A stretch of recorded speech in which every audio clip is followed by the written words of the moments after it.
லட்சக்கணக்கான பக்தர்கள் திரளும் ஆடித்தபசு உருவான கதை. ஒருமுறை சிவன் பெரியவரா விஷ்ணு பெரியவரா என்ற கேள்வி எழுந்தது.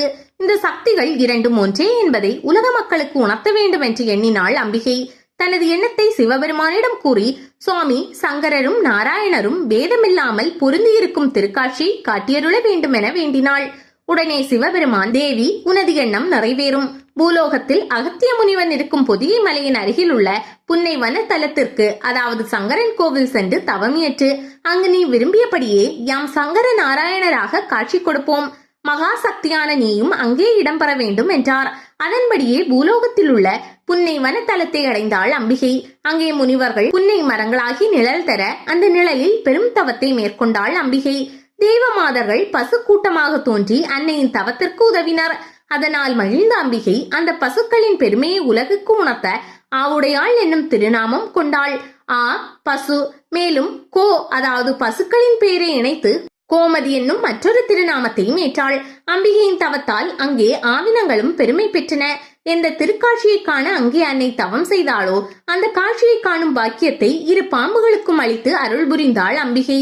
சங்கன், பதுமன் என்று இரு சர்ப்பங்கள். சங்கன் சிவபக்தன், பதுமன் விஷ்ணு பக்தன். இவர்களுக்கிடையே பெரும் போட்டி.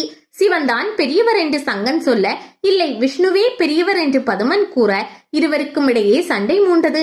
இருவரும் முனிவர்கள் பலரை சந்தித்து தங்களுக்கு ஆதரவு தேடினார்கள். அப்போது குரு பகவான், அறியாமை கடலில் மூழ்கி கிடக்கும் உங்களுக்கு ஞான விளக்கம் கிடைக்க வேண்டுமெனில் நீங்கள் புன்னை வனம் செல்லுங்கள், அங்கு உங்களது கேள்விக்கு பதில் கிடைக்கும் என்றார். அதன்படி இருவரும் அருள் செழிக்கும் புன்னை வனம் வந்து தவம் ஏற்றினார். அவர்களின் தவம் சங்கரரையும் நாராயணரையும் மயிழ செய்தது. வீண்வாதம் செய்யும் அவர்களுக்காக மட்டுமல்லாமல் உலகில் உள்ள மற்றவர்களுக்கும் உண்மையை உணர்த்த பாதி திருமேனி சங்கரர், பாதி திருமேனி நாராயணராக கோலம் கொண்டு சங்கர நாராயணராக திருக்காட்சி கொடுத்தனர். அம்பிகைக்கு இறைவன் சங்கர நாராயணராக காட்சி தந்த வைபவமே இங்கு ஆடித்தபசு திருவிழாவாக கொண்டாடப்படுகிறது. ஆடி மாதம் வளர்பிறை சதுர்த்தி அன்று கொடியேற்றத்துடன் தொடங்கும் இந்த திருவிழாவில் உத்திராட நட்சத்திரத்தன்று ஆடித்தபசு மண்டபத்தில் கோமதி அம்மன் எழுந்தருள்வாள். அன்று மாலை ஸ்ரீ சங்கர நாராயணர் திருக்காட்சி வைபவம் நடைபெறும்.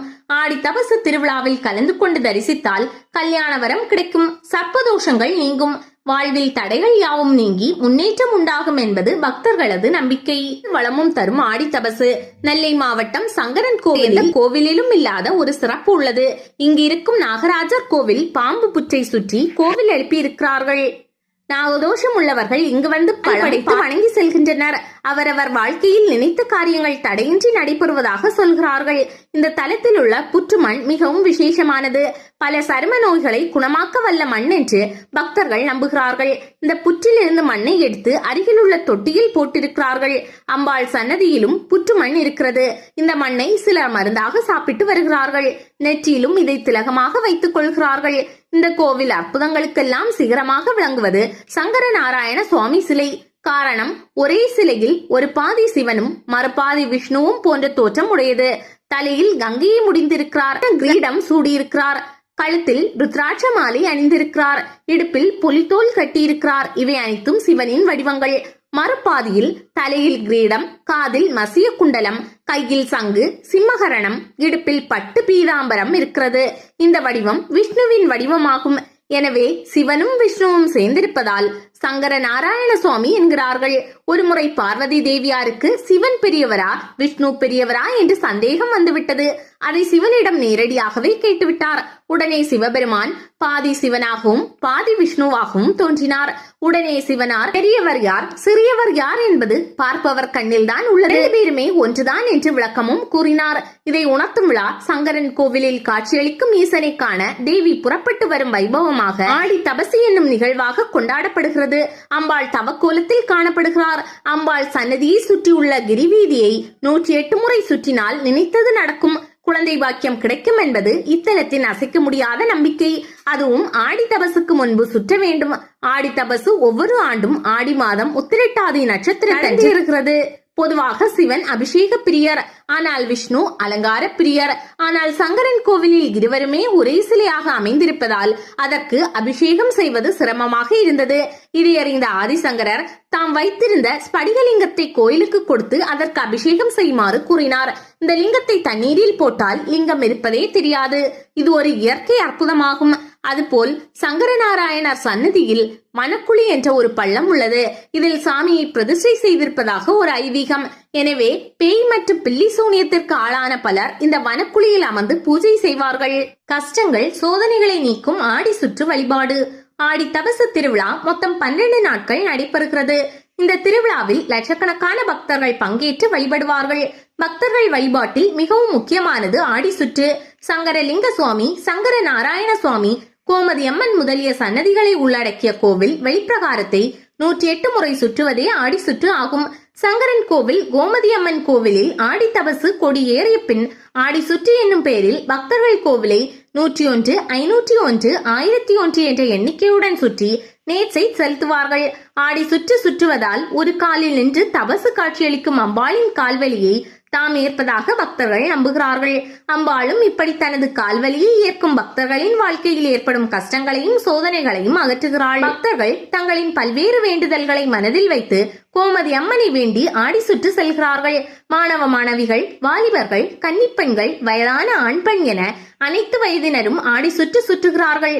மாணவ மாணவிகள் நன்கு படிக்க வேண்டும், தேர்வில் நல்ல மதிப்பெண் பெற வேண்டும், எதிர்காலத்தில் மருத்துவர், என்ஜினியர், கலெக்டர், போலீஸ் அதிகாரி ஆக வேண்டும் என்று வேண்டி ஆடி சுற்று செல்கிறார்கள். கன்னிப்பெண்கள் தனக்கு நல்ல கணவன் அமைய வேண்டும், நல்ல வாழ்க்கை அமைய வேண்டும், குழந்தை பேறு வேண்டும் என பல வேண்டுதல்களை மனதில் வைத்து ஆடி சுற்று செல்கின்றனர். இதேபோல் வாலிபர்கள் தங்களுக்கு வேலை வாய்ப்பு கிடைக்க வேண்டும் என வேண்டி ஆடி சுற்று செல்கின்றனர். நடுத்தர வயது ஆண் மற்றும் பெண் தங்களின் குடும்பம் மகிழ்ச்சியாக இருக்க வேண்டும், தங்களது குழந்தைகளுக்கு நல்ல வாழ்க்கை அமைய வேண்டும் என்று வேண்டுகிறார்கள். வயதானவர்கள் நோய் நொடியால் அவதிப்படாமல் வாழ வேண்டும் என வேண்டி செல்கிறார்கள்.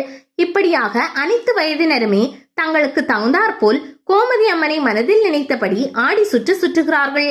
ஆடி சுற்று சுற்றுவதன் மூலம் கோமதி அம்மன் தங்களது வேண்டுதல்களை நிறைவேற்றுவதாக பக்தர்கள் கூறுகிறார்கள். இதற்கு ஆண்டுக்காண்டு அதிகரிக்கும் பக்தர்கள் கூட்டமே சாட்சி.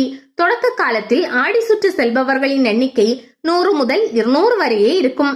ஆனால் இன்றோ பல்லாயிரக்கணக்கானோர் ஆடி சுற்று செல்கிறார்கள். ஆடி சுற்று ஒரே நாளில் முடிந்துவிட முடியாது என்பதால் பல பக்தர்கள் சங்கரன் கோவிலில் பல நாட்கள் தங்கி ஆடி சுற்று செல்கிறார்கள். ஆடி தபசு திருவிழா கொடியேற்றம் நடந்த பிறகே பக்தர்கள் ஆடி சுற்று செல்ல தொடங்குவார்கள். ஆடி தபசு திருவிழாவிற்குள் ஆடி சுற்று முடித்துவிட வேண்டும். இதனால் கொடியேற்றப்பட்ட நாளிலிருந்தே பக்தர்கள் ஆடி சுற்று நடக்க தொடங்குவர். இதனால் கொடியேற்றப்பட்டதிலிருந்து கோவிலில் பக்தர்கள் கூட்டம் அலைமோதும். வெளிப்பிரகாரத்தில் பக்தர்கள் ஆடி சுற்று சென்றபடியே இருப்பார்கள். விடுமுறை நாட்களில் கோவிலில் எங்கு பார்த்தாலும் பக்தர்களாகவே காணப்படுவர். ஆடி சுற்று செல்லும் பக்தர்களின் நியாயமான அனைத்து வேண்டுதல்களையும் கோமதி அம்மன் நிறைவேற்றுவதாக ஐதீகம்.